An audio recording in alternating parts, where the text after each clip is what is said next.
Imagine you buy a condo in Fleetwood today, right now in 2026. You pay $540,000. Nothing crazy, right?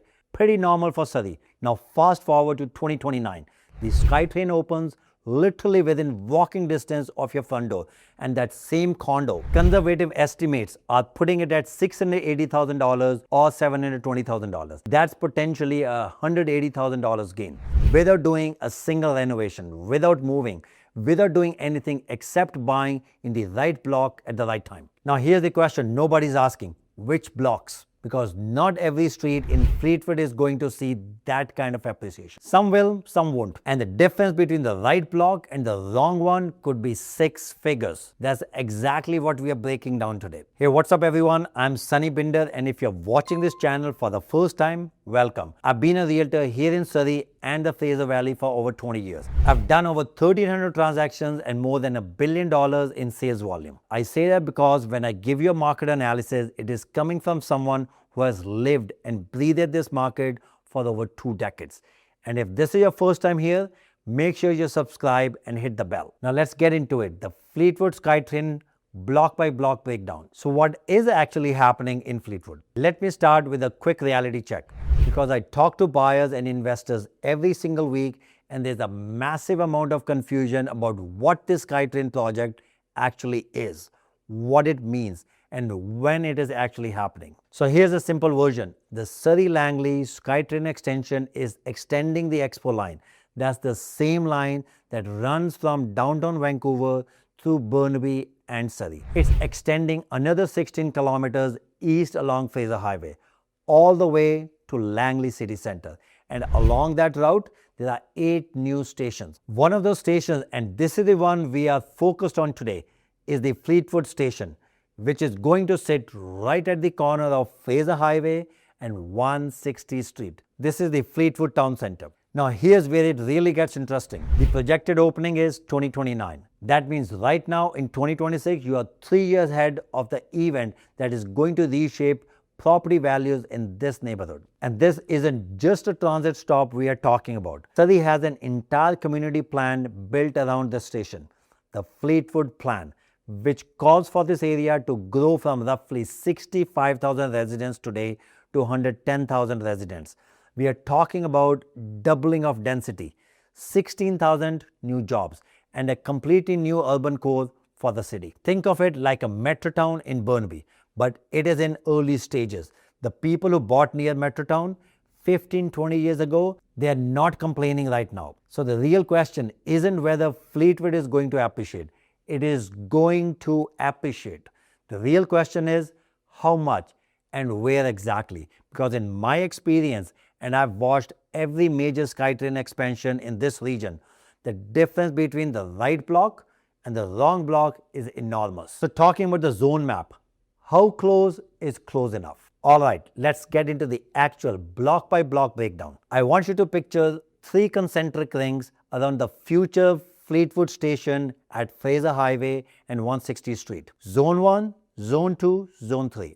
And each zone has a completely different investment story. Zone 1, 0 to 400 meters from the station. This is ground zero. We are talking about properties that are literally 3 to 5 minutes walk from the platform. The Fraser Highway corridor from about 155th Street to 165th Street. The blocks immediately north and south on 160th Street, this is where the biggest towers are going. And I mean big. We already have Bookie Development's Fleetwood Orient project, which is proposing towers up to 57 stories right there, 30 meters from the station entrance. Over 1,000 units in that project alone. The whole stretch along Fraser Highway is being rezoned for transit-oriented development. So what does that mean for the price? Right now, condos in this immediate zone are ranging from about $420,000 for a studio or a 1-bedroom, up to around $600,000 for a 2-bedroom. And these are based on comparable SkyTrain expansion data, not wishful thinking. So just those same units could be worth $630,000 to $750,000 by 2029. That's an 18 to 25% appreciation premium above the broader Surrey average. On a $550,000 condo, that could be $100,000 to $140,000 in additional value. But here's what I want you to really hear. The investors who are going to capture that full appreciation are the ones buying right now in 2026, not in 2028. Zone 2, 400 to 800 meters from the station. This is the walking distance zone. You are not right on top of the station, but you are absolutely within a comfortable walk. We are talking about 158th Street to 164th Street corridor, the blocks around 80th to 86th Avenue. This is where you have got your established townhome complexes. Buildings like the ones on 81st and 160th Street or on 87th and 159th Street, there are your 3-bedroom townhomes in the $850,000 to $970,000 range right now. The appreciation story here is a little bit more moderate. We are looking at 10 to 15% above the Surrey average by 2029. So a $900,000 townhouse potentially hitting $1 million to $1,050,000. But here's what's interesting about this zone. It is actually the sweet spot for families and move-up buyers who aren't changing the speculative upside of Zone 1, but still want meaningful appreciation. This is also where you see a lot of older detached homes on standard lots that are now eligible for multiplex developments under Surrey's small-scale multi-unit housing rules. That rezoning upside is separate from and in addition to transit premiums.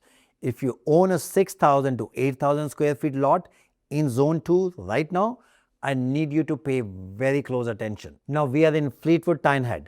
This is your Fleetwood Estates, your bigger lots, 168th to 172nd Street. The area closer to Tynehead Regional Park. The detached homes here range from $1.1 million to $1.4 million on a lot size and condition. And the appreciation here is more modest, 7 to 12% above the Surrey average by 2029. But this is where the land assembly story gets really compelling. If you're a builder, a developer, or a long horizon investor, and I mean 5 to 7 years, these larger lots assembled together are going to have a completely different value by the time the Fleetwood plan reaches its next phase. Here's the bottom line on the zone map. Zone 1 is the high risk, high reward play for investors and pre-sale buyers. Zone 2 is the move-up family play with solid appreciation and rezoning upside. Zone 3 is the patient land play for builders and longer horizon investors. Knowing which zone you're in isn't just useful information. It could be the difference between a great investment and an average one. Now I want to talk about something that I think is incredibly powerful, and that's what actually happened to property values around other SkyTrain expansions in Metro Vancouver. Because theory is one thing, historical data is another. Let's start with the Canada line. That opened in 2009, the Richmond-Vancouver line. Condos within 400 meters of stations along that corridor saw appreciation of roughly 20 to 22% above the broader Metro Vancouver average in the 3 years following opening. That means if the broader market went up to 10%, those transit adjacent properties went up 30 to 32%. That's not a small difference. The Evergreen line opened in 2016. Coquitlam, Port Moody, Burnaby. Condos in that 0 to 400 meter zone appreciated about 18% above the regional average in the 3-year post-opening. Townhouses in that same zone, 11% above average. Now I want to tell you a real story. I have clients who bought near one of those Evergreen line stations in 2014, 2 years before opening. Everyone around them thought they were overpaying. Their neighbors said the area was too industrial, too far from Vancouver, too uncertain. They bought a townhouse for $680,000.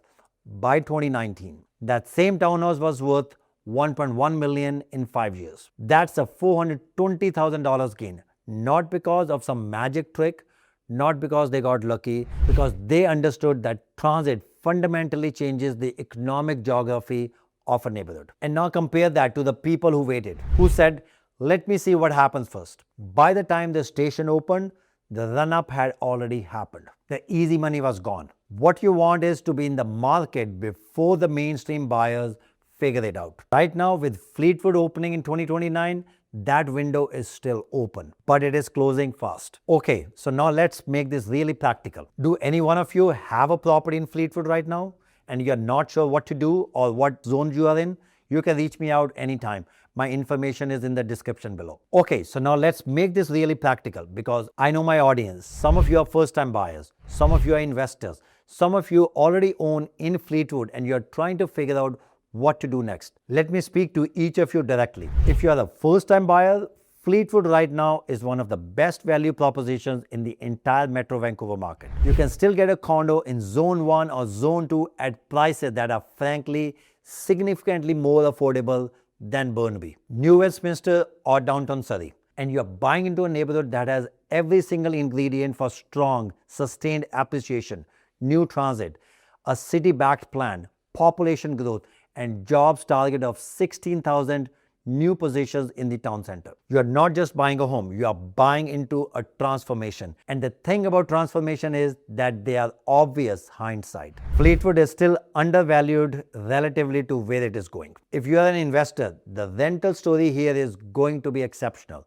Think about it. When that SkyTrain opens, you will have commuters from across the region specifically looking to rent near that SkyTrain. A one-bedroom condo in Zone 1, which you might pick up today for $450,000 to $520,000, should be generating $2,100 to $2,400 a month in rent by 2029. If you're looking at cap rates and cash flow projections, this is a talk I want to have with you one by one. The fundamentals on this are rock solid. If you already own in Fleetwood, first of all, good for you. You are in a great position. But the question you need to ask right now isn't just, should I hold? The question is, have you looked at what your lot is eligible for under SSMUH rules? Because depending on where you are, especially in Zone 2 or Zone 3 area, you might be sitting on a lot that can accommodate 4 to 6 units. That changes the conversation entirely. Your home isn't a home anymore. It might be a development opportunity.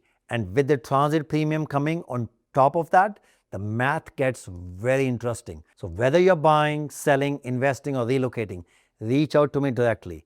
My contact information is in the description below. I would genuinely love to sit down with you, look at your situation and give you a real recommendation, not a generic one, a real one based on the data, based on the market, and based on your goals. That's what our team does. And that's why clients keep coming back. If you got value from this video, please do me a favor.